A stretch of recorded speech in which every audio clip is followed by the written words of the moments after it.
pulled it out. I could see a layer of red brick, and I knew that on the other side of that layer was freedom.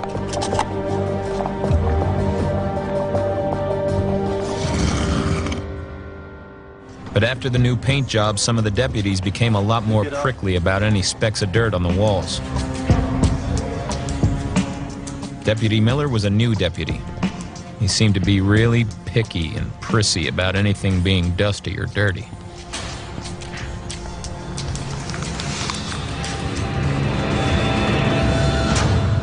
One day he came around early. Inspection. And the little 1-inch wide hole I'd just made and patched in was still kind of wet and had a bit of dust from the mortar on it.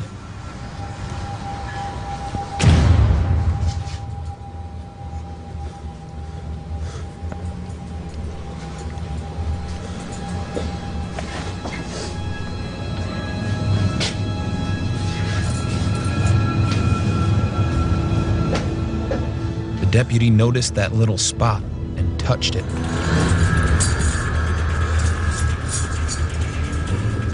He had no idea that right beside that 1-inch spot was a loose block, with my digging and patching materials hidden inside. Looks like someone's been digging here. I don't know. I was fighting to keep a straight face, not show the panic I was feeling. Months of work for nothing.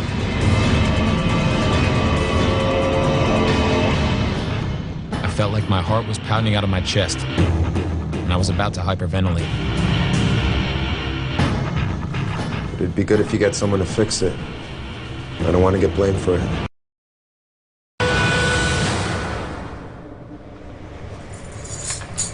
I get maintenance to come in and take a look.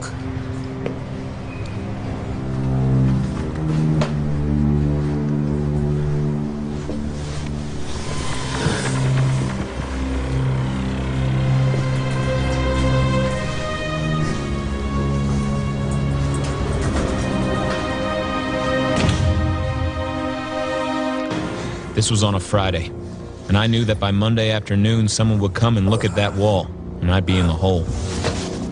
That did not leave me enough time to get through the rest of the wall. Deputy Miller said that it would appear that some of the mortar around some of the blocks had been tampered with. Not removed, but tampered with. And we put it down, we'd make out a work order, turn it into maintenance. It would place in the jail log of the observation of the correction officer. I'd spent months on this plan, and now I had 48 hours to pull off a completely different escape. Escaping during recreation was the only other choice I had. If I could get over the wall, then I could run to a spot on the roof where I could slide down to a lower section and follow my original escape route. But if I were to find a way to reach the top of the wall, the razor wire would be an obstruction, preventing me from being able to reach the fence behind it.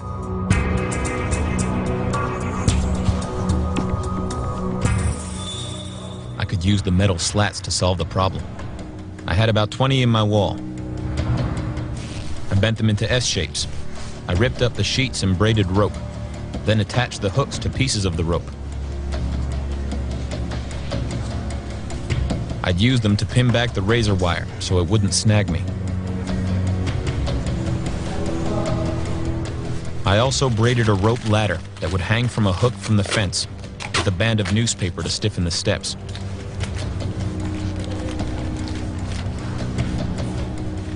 I needed a pole to hoist the ladder up.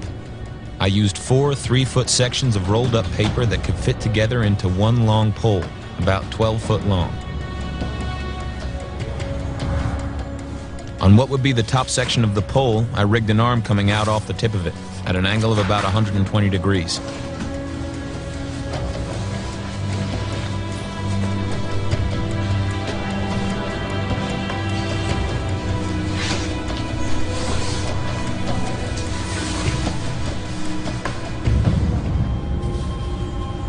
All that night I stayed awake, knowing it was going to be risky with so many witnesses out there, and a camera and deputies that could spot me so easily.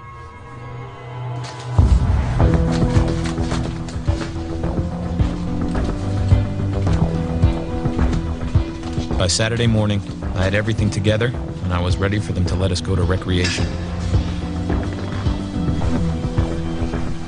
I put my red clothes on top of my blue clothes, and after lots of adjustments and tying stuff to my legs and torso, I was able to conceal my ladder, straps, and sections of the pole inside my clothes without it being too noticeable.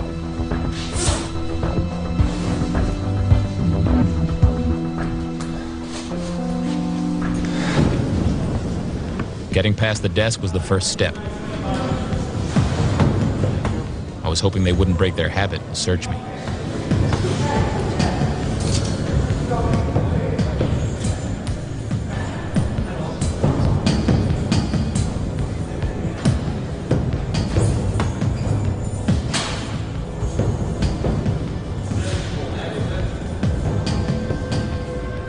Hey, what do you got there?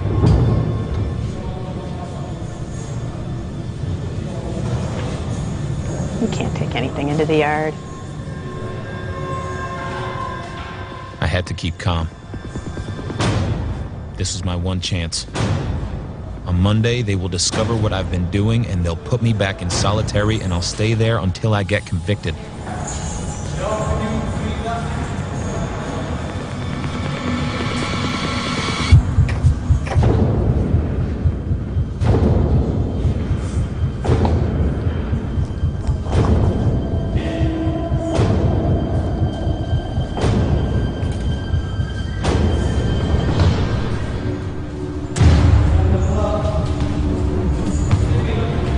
Now I was out in the rec yard, and this is where my big challenge began.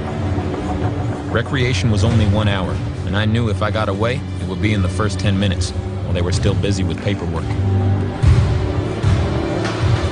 There were two ways I could be spotted, either by the deputies looking through the window onto the rec area or on CCTV camera. But I was pretty sure that the camera would have a blind spot. The deputies couldn't see the entire rec area from behind the desk. The best spot was right above the camera, where I figured neither the camera nor the deputies could see me. But the razor wire there was grouped into a tighter pattern with little gaps. The other spot had bigger gaps in the razor wire and also had a small outcrop of building that I might be able to climb up. But I was pretty sure it was in view of the camera. I was real close to being inside of the deputies. I decided to try the first spot. I went around all the prisoners and told them what I was doing. Keep your mouth shut. And not to snitch on me. I assembled the pole, attached my rope ladder to the end, and lifted it up. But after several tries, I decided the grouping of razor wire there was too tight, and I couldn't get through to the fence. This was the only safe spot, and now it was out of the question.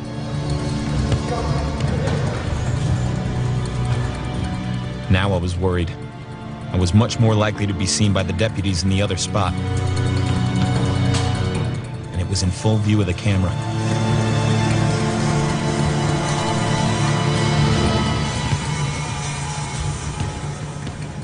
This was one of the most nervous times of my life, knowing how easily I could be caught.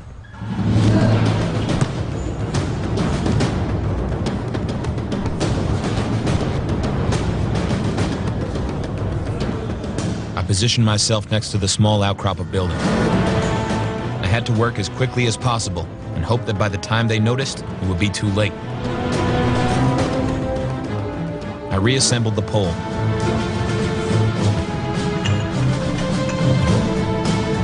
And after a few tries, I was able to hook the ladder to the fence.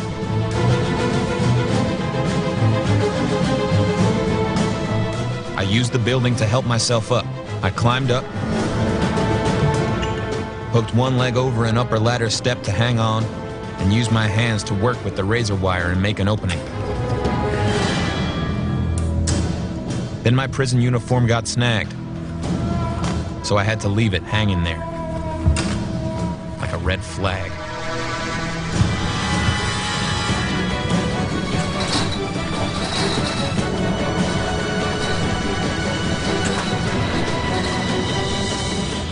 I was finally on the roof of the jail. The hardest part of the escape was over. I had about a 20-foot drop into the alley. The soles of my jail shoes were thin. It would be like dropping 20 feet barefoot. But I had no choice. I jumped. John Parsons has escaped from jail in Ross County, Ohio. He is now on the run. It was at 12:30 on Saturday that I got a call that there was an escape at the county jail. I said, well, who escaped? And they said, John Parsons. Disbelief, angered. How could this happen? Why did it happen? All these things was going through my mind. Angry, shocked, you know, I just couldn't believe it. I couldn't believe that John Parsons had got out of jail. There was a lot of luck that went with John's escape. We believe that there was a diversion within the jail to draw the attention of the other CO. We believe John Parsons made his daring escape at that particular time. Also, the camera out in the rec area was just a outdated camera. Sometimes it worked, sometimes it didn't, and luck was on his side. There was a note left behind directed towards me saying, "Bye, Ron." I can only take that on John trying to be, you know, humorous. He thought it was funny, I suppose. I felt he was out of the state by the time that we got notified, because there was probably anywhere from 45 minutes to an hour lapse between the time that he actually escaped until the notification was made. My plan was to leave the country, but the person who was supposed to give me a ride out of town let me down. I needed to leave the area as fast as possible, so I stole a bike and started heading the 7 miles towards Frankfurt, where I used to live. I knew the cops would be there soon, but I had no choice. I needed help. To make things worse, I had broken my foot, so I could barely pedal. When I came to a hill, I had to get off the bike and push. I was getting ready to go down to Carter Lumber to pick some lumber up. So I got in the truck, went down over the hill, and seen a guy pushing a bicycle up with a t-shirt wrapped around his head. Well, it was kind of warm that day. But he turned his head away from me when I went past him. I said, this don't seem right. And my boy was mowing grass up there at the right edge of his property. I told him, I said, did you see the guy that escaped from Ross County Jail? Yeah, I think I just seen him coming up the road. I think he's coming right over that hill.